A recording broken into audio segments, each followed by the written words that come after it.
She had always suspected that he was hiding something. He was too perfect, too good to be true. He was handsome, successful, charming, and attentive. He was everything she had ever dreamed of. But he was also secretive, distant, and unpredictable. He often worked late, traveled frequently, and avoided answering his phone. He rarely talked about his past, his family, or his feelings. He always had an excuse, a reason, a justification. She had tried to ignore the signs, to trust him, to love him. She had convinced herself that he was faithful, loyal, and honest.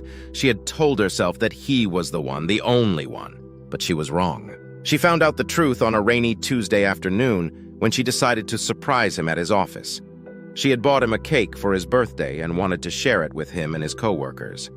She thought it would be a nice gesture, a way to show him how much she cared.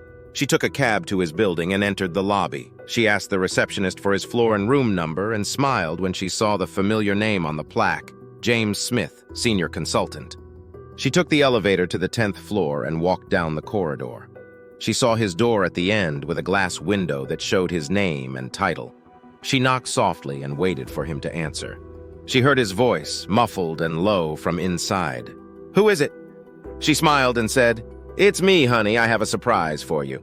She heard him curse and then a thud as if something had fallen. She frowned and wondered what was going on. She tried the door handle and found it unlocked. She opened the door and stepped inside. She gasped and dropped the cake. There he was, sitting on his desk, with a woman on his lap, a woman who was not her, a woman who was kissing him and caressing him and moaning his name. She stared at them, frozen and speechless.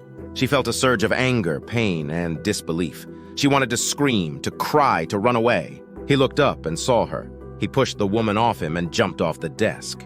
He looked at her with a mix of fear, guilt, and regret. He opened his mouth and said, "Sarah, I can explain." She shook her head and said, "Don't, just don't." She turned around and ran out of the room. She ran down the corridor and took the elevator. She ran out of the building and hailed a cab. She ran away from him and his lies. She ran away from the life she thought she had. She didn't know where to go or what to do. She felt lost, broken, and betrayed. She had given him everything, and he had given her nothing. He had cheated on her, lied to her, and used her. She wanted to forget him, to erase him, to delete him. She wanted to start over, to move on, to heal. She wanted to find herself, to love herself, to be herself. But she didn't know how. She checked into a hotel and locked herself in her room. She turned off her phone and ignored his calls. She threw away his gifts and burned his photos. She cried and screamed and cursed. She spent the next few days in a haze, barely eating, sleeping, or showering. She felt numb, empty, and hopeless. She wondered if she would ever be happy again. She wondered if she would ever love again. She decided to end it all. She took a bottle of pills and a glass of water. She wrote a note and left it on the bed. She swallowed the pills and lay down. She closed her eyes and waited for death. She waited for peace, but it never came. She woke up in a hospital bed surrounded by machines and wires. A nurse came in and checked her vitals. She smiled and told her she was lucky to be alive. "What happened?" she asked, groggy and confused. "You overdosed on sleeping pills. Someone found you in your hotel room and called 911. You were brought here and we pumped your stomach. You've been in a coma for 2 weeks, but you're awake now and that's what matters." She looked at the nurse and felt a pang of regret. She had tried to kill herself and failed. She had wasted her life and wasted her chance. She had given up and given in. She wished she was dead. She looked away and saw a bouquet of flowers on the bedside table. There was a card attached to it. It read, "Get well soon, honey, I love you." James? She felt a surge of anger and disgust. He had sent her flowers and a card. He had pretended to care, to love, to regret. He had tried to fool her, to manipulate her, to control her. She hated him. She ripped the card and threw the flowers. She pressed the call button and asked the nurse to bring her a phone. She dialed his number and waited for him to answer. He picked up on the first ring. "Hello? James, it's me, I'm awake." He sounded relieved and happy. "Sarah, oh my God, Sarah, I'm so glad you're awake. I've been worried sick about you. How are you? How do you feel?" She felt sick and angry. "I feel like crap, James. I feel like crap because of you, because of what you did to me, because of what you are." He sounded confused and hurt. "Sarah, what are you talking about? What did I do to you? What am I?" She felt bitter and cold. You're a liar, James, a cheater, a jerk. You're a man who has a second family in another city, a man who has a wife and 2 kids and a dog, a man who has been living a double life for years, a man who has been playing me for a fool." He sounded shocked and scared. "Sarah, how did you know? How did you find out?" She felt smug and satisfied. "I found out the day I tried to surprise you at your office, the day I saw you with her, the day I saw you with your other wife." He sounded guilty and sorry. "Sarah, I'm sorry. I'm so sorry. I can explain." She felt disgusted and done. Just don't. It's over, James. It's over between us. I never want to see you or hear from you or think about you again. You're dead to me, James. You're dead to me." She hung up and threw the phone. She felt a rush of relief and freedom. She had confronted him and exposed him. She had ended it and escaped it. She had freed herself and saved herself. She felt alive.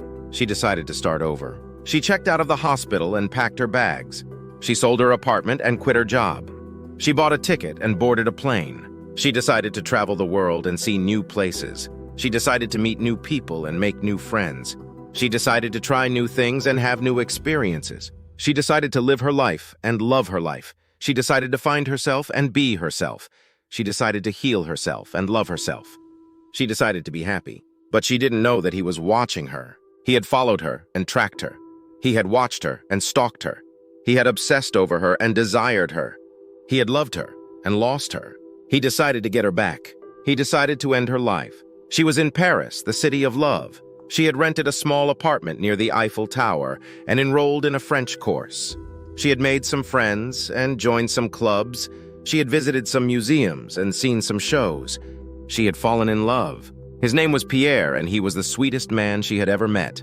He was handsome, successful, charming. He was attentive, kind, and funny. He was everything she had ever dreamed of. They had met at a cafe where he had offered to share his table with her. They had hit it off right away and exchanged phone numbers. They had gone on dates, walks, and trips. They had kissed, cuddled, and made love. They had fallen in love. She was happy, truly happy. She had forgotten about James and his lies. She had forgiven herself and her mistakes. She had found a new life and a new love. She had found peace, but he had found her. He had tracked her down using his skills and resources. He had hacked her phone, her email, and her bank account. He had followed her movements, her habits, and her routines. He had learned everything about her and her lover. He had hated them, both of them. He had decided to end them, both of them. He had waited for the right moment, the perfect moment. He had waited for a night when they were alone, in her apartment. He had waited for a night when they were vulnerable, in her bed. He had waited for tonight. He had broken into her apartment using a lockpick and a crowbar. He had crept into her bedroom using a knife and a gun. He had approached her bed using a mask and a glove. He had raised his weapon using his rage and his madness. He had pulled the trigger using his love and his loss. He had killed them, both of them. He had smiled and said, "Goodbye, Sarah. Goodbye, Pierre. I love you. I hate you. I'm sorry. I'm not sorry." He had left and disappeared. He had ended their lives and his own. He had ended the story and the secret. She woke up in a hospital bed surrounded by machines and wires. A nurse came in and checked her vitals. She smiled and told her she was lucky to be alive. "What happened?" she asked, groggy and confused. "You were shot by your ex-husband. He broke into your apartment and tried to kill you and your boyfriend. He succeeded in killing your boyfriend, but you survived. You've been in a coma for 2 weeks, but you're awake now, and that's what matters." She looked at the nurse and felt a pang of horror. She had been shot by James. He had broken into her apartment and killed Pierre. He had tried to kill her and failed. She wished he had succeeded. She looked away and saw a bouquet of flowers on the bedside table. There was a card attached to it. It read, "Get well soon, honey. I love you. James." She felt a surge of anger and disgust. He had sent her flowers and a card. He had pretended to care, to love, to regret. He had tried to fool her, to manipulate her, to control her. He had failed. She ripped the card and threw the flowers. She pressed the call button and asked the nurse to bring her a phone. She dialed his number and waited for him to answer. He didn't pick up. He never would. She heard his voice recorded and fake from the voicemail. "Hi, this is James. I'm not available right now. Please leave a message and I'll get back to you as soon as possible. Thanks." She felt bitter and cold. She left a message and said, "James, it's me. I'm awake and I know what you did. I know you killed Pierre. I know you tried to kill me. I know you're dead." And I'm glad you're dead, James. I'm glad you're dead because I hate you. I hate you more than anything. I hate you more than myself. I hate you more than my secret. You're dead to me, James. You're dead to me. She hung up and threw the phone. She felt a rush of relief and freedom. She had confronted him and exposed him. She had ended it and escaped it. She had freed herself and saved herself. She felt alive.